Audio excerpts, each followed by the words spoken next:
sabar, ini macam-macam ketika dapat ujian, tapi sulit untuk dipraktekkan.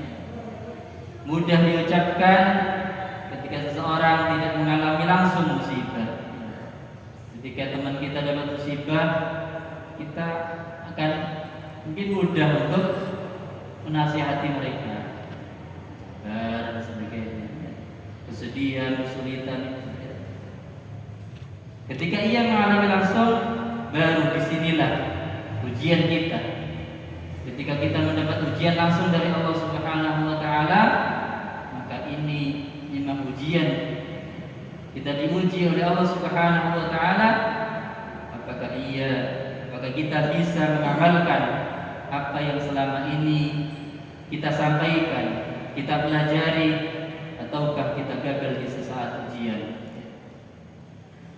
Sebagai orang mukmin, kita harus sadar bahwa setiap ujian yang Allah berikan kepada hambanya, kepada kita sebagai orang mukmin, pasti ada hikmahnya.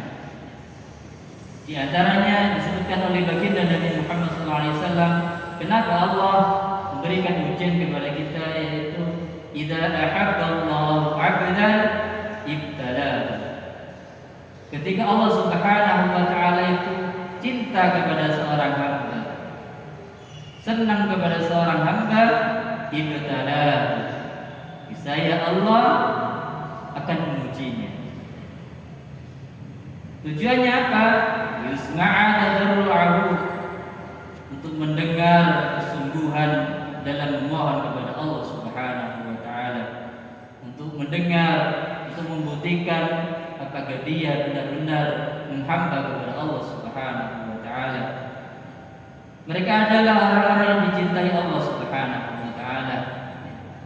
Ujian yang menimpa orang-orang yang Allah cintai itu dalam rangka mensucikannya, kemudian diangkat derajatnya sehingga mereka menjadi teladan bagi yang lain dan bisa bersabar. Oleh karena itu, baginda Nabi Muhammad SAW, agar kita tahu, agar kita sadar bahwasanya asyaddun nas 'adaban ibtilaan, paling pedihnya manusia yang mendapatkan ujian dari Allah Subhanahu wa Ta'ala itu al-anbiya. Yang pertama itu para nabi, karena memang kekasih Allah Subhanahu wa Ta'ala, orang yang dekat kepada Allah Subhanahu wa Ta'ala. Jadi semakin dekat, ujiannya semakin berat. Bagaimana para nabi, nabi-nabi Allah, para anbiya, Nabi Muhammad SAW, bagaimana ujiannya, keluarganya dan beriman, kemudian hijrah ke Taif, sampai Taif dilimpari oleh penduduk Taif, sampai berlumuran darah. Tapi baginda Nabi Muhammad SAW, dia bersabar, bahkan beliau mendoakan. Bagaimana ketika baginda Nabi ketika dilimpari oleh orang-orang Taif, malaikat menjaga gunung di situ mengatakan kepada baginda Nabi, "Hai Muhammad, apakah kita perlu untuk menghancurkan kaum Taif? Apakah gunung kita cabut untuk menghantam mereka?" Bagaimana baginda Nabi Muhammad SAW, "Jangan wahai para malaikat, Allahumma hdina, Allahumma hdi." Mereka didoakan oleh Allah Subhanahu wa Ta'ala agar mendapatkan hidayah. Fa innahum la ya'lamun, katanya baginda Nabi, karena mereka tidak tahu tentang kebenaran dari Allah Subhanahu wa Ta'ala. Ma'asyiral muslimin wa summatul mu'minin rahimakumullah. Ibtila atau bala dalam segi bahasa adalah sama. Ibtila, bala sama. Itu berarti ujian, cobaan, atau bisa berarti hukuman dari Allah Subhanahu wa Ta'ala. Musibah yang turun dari Allah Subhanahu wa Ta'ala itu bisa menjadi ujian bagi kaum yang beriman. Ketika menimpa orang-orang yang kafir dan orang yang fasik, itu menjadi hukuman. Jadi ketika ujian itu diberikan kepada orang yang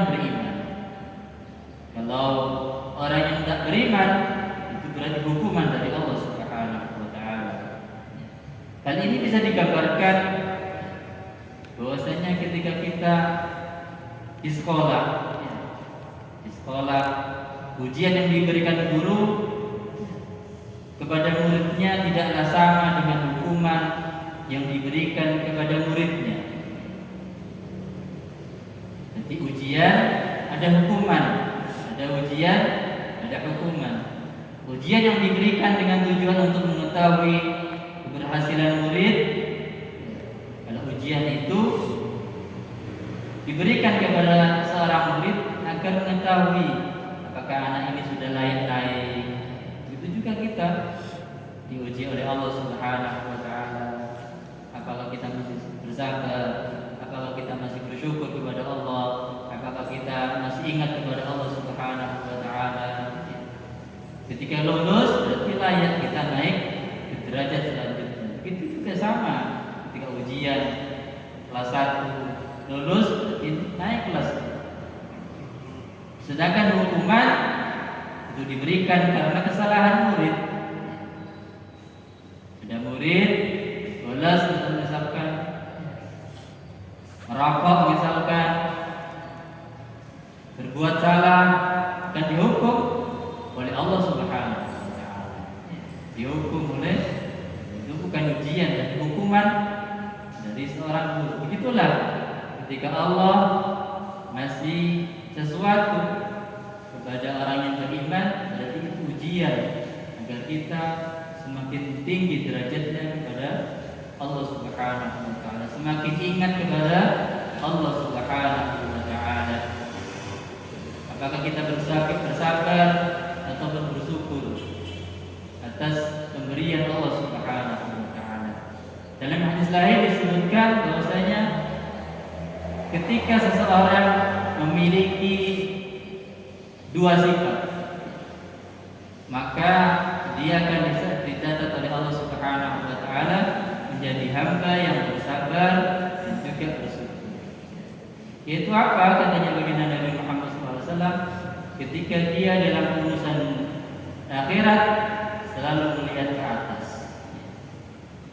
Dalam urusan akhirat, ibadah, baca Quran, Ramadan, dia selalu melihat ke atas.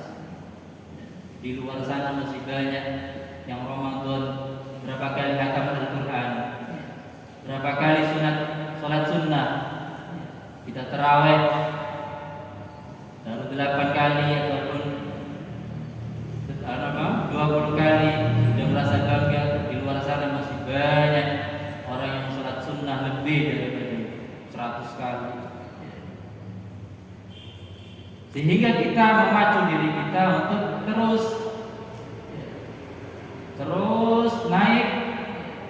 naik sehingga kita semakin dekat kepada Allah Subhanahu wa taala.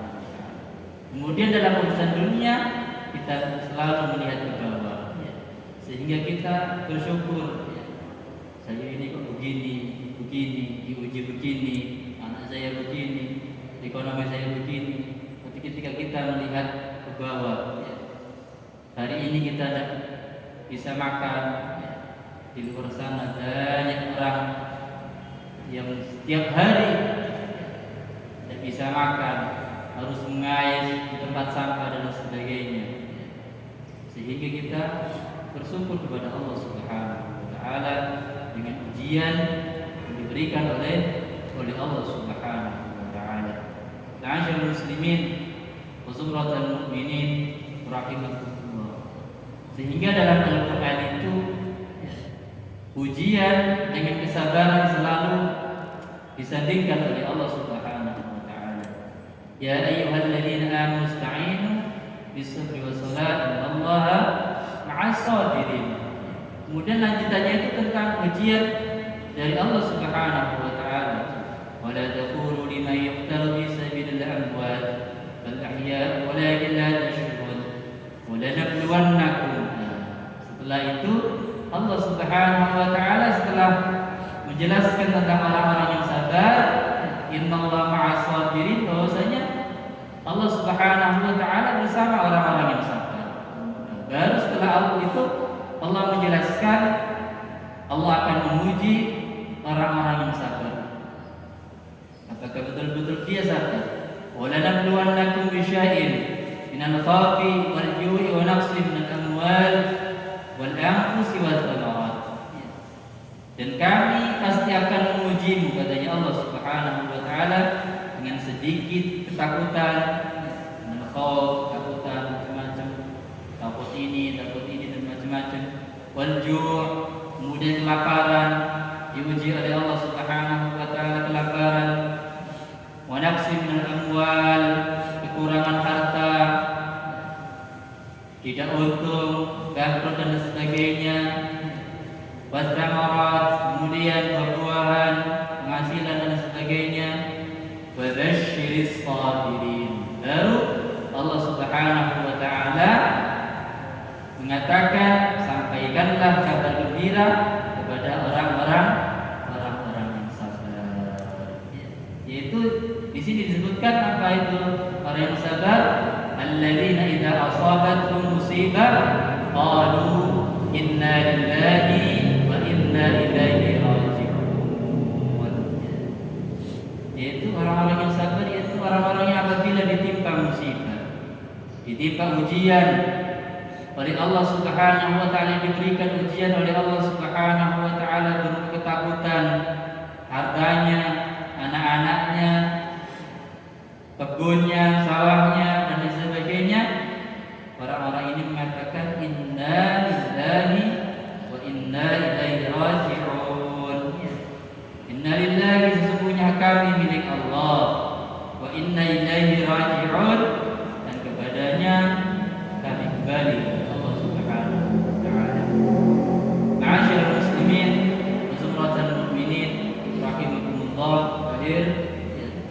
Di dalam surat Al-Mulk juga disebutkan, Tabarakalladzi biyadihil mulku wa huwa 'ala kulli syai'in qadir, alladzi khalaqal mauta wal hayata liyabluwakum ayyukum ahsanu 'amala.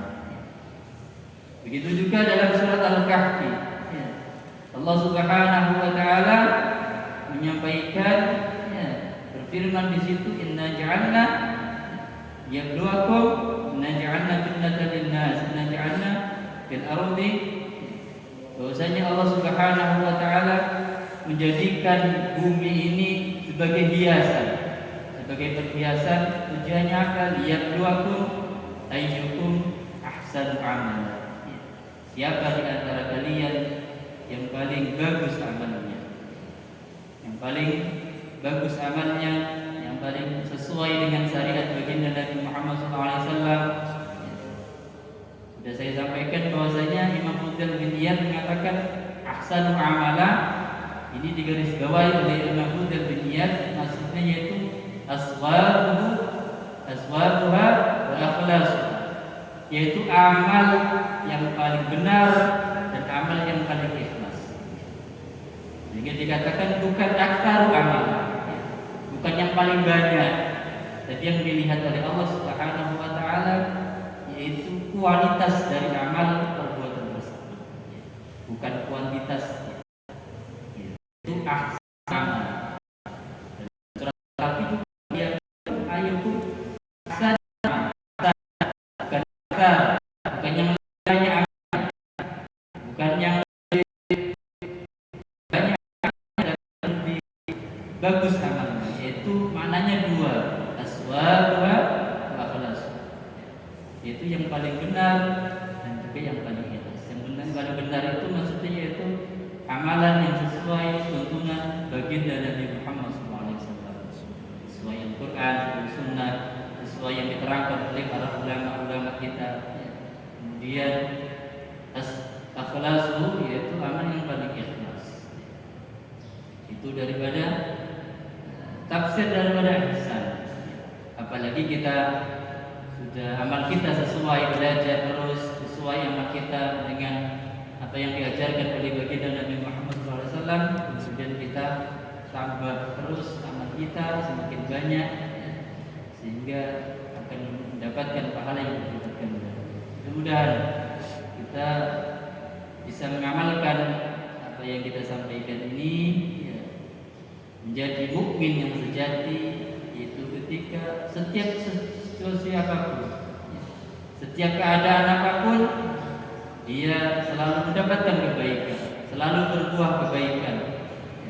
Ketika diuji oleh Allah Subhanahu wa taala tentang keberuntungan, kebaikan, maka dia bersyukur kepada Allah Subhanahu wa taala. Ketika dia ditimpa kejelekan, keburukan, musibah, dia bersabar. Dia sadar bahwasanya semuanya itu dari Allah Subhanahu wa taala. Ma'asaba min hasanatin fa min Allah wa ma'asaba min sayyi'atin fa min nafsi. Apa-apa yang menimpa kamu dari yang berupa kebaikan itu semata-mata dari Allah Subhanahu wa taala. Wa ma'asaba min sayyi'atin fa min nafsi. Dan apa-apa yang menimpa yang berupa kejelekan itu harus kita sadari bahwasanya itu dari kita sendiri, dari ulah kita sendiri. Mungkin kita kurang ibadahnya, kurang doanya, sehingga kita diuji oleh Allah Subhanahu wa taala. Terkadang memang Allah tetap menguji mereka terus karena Allah memang rindu kepada suara kita. Allah rindu kepada suara kita, sehingga Allah mengatakan kepada malaikat, biarkan wahai malaikat, karena saya masih rindu kepada suara hamba tersebut. Macam kita berdoa agar kita ujian kita dan sebagainya, agar kita dikasih keberuntungan oleh Allah Subhanahu wa taala, tapi tidak dikasih terkadang karena suara kita memang dirindukan oleh Allah Subhanahu. Tidak ditegur, maka kita kembali kepada Allah Subhanahu wa taala dan taat menjadi ilmu yang bermanfaat, khususnya al-fakir. Mudah-mudahan bisa mengamalkan apa yang al-fakir sampaikan dan mungkin yang bermanfaat. Akhirul kalam.